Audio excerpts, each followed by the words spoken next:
Voilà, chef de l'État français qui a évidemment, hein, bien sûr, vanté l'ampleur du partenariat franco-japonais, mais le contexte international était évidemment au cœur de la rencontre. Bonjour Mélodie Sforza, vous qui êtes notre correspondante à Tokyo. Emmanuel Macron, on l'a entendu à plusieurs reprises, a taclé Donald Trump aujourd'hui. Ça a commencé dès la matinée, hein. Oui, Elisabeth, alors c'est vrai que cette rencontre entre le président de la République, Emmanuel Macron, et la première ministre japonaise, Sanae Takaichi, a été bercée par les enjeux internationaux, puisqu'on le rappelle, eh bien, cette quatrième visite d'État a lieu en pleine guerre au Moyen-Orient.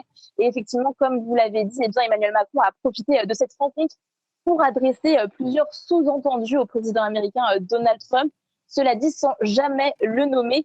Dans son discours, le président de la République a mis en garde plusieurs fois contre une diplomatie qu'il juge trop brutale, trop rapide.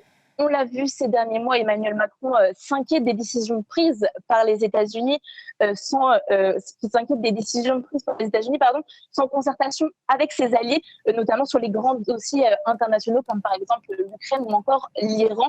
Ce qu'il défend, Emmanuel Macron, au contraire, eh bien, c'est une approche collective en évitant les décisions unilatérales. Et avec Sanae Takaichi, il y a vraiment cette vision commune, cet alignement, un peu, si je puis dire, ce travail d'équipe.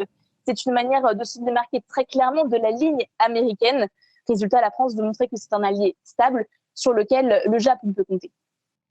Voilà, chef de l'État disant souhaiter un apaisement rapide, hein. Il s'est dit totalement aligné avec la première ministre japonaise pour tenter de rétablir au plus vite le calme au niveau du détroit d'Ormuz. Merci beaucoup Mélodie Sforza en direct donc de Tokyo pour France 24.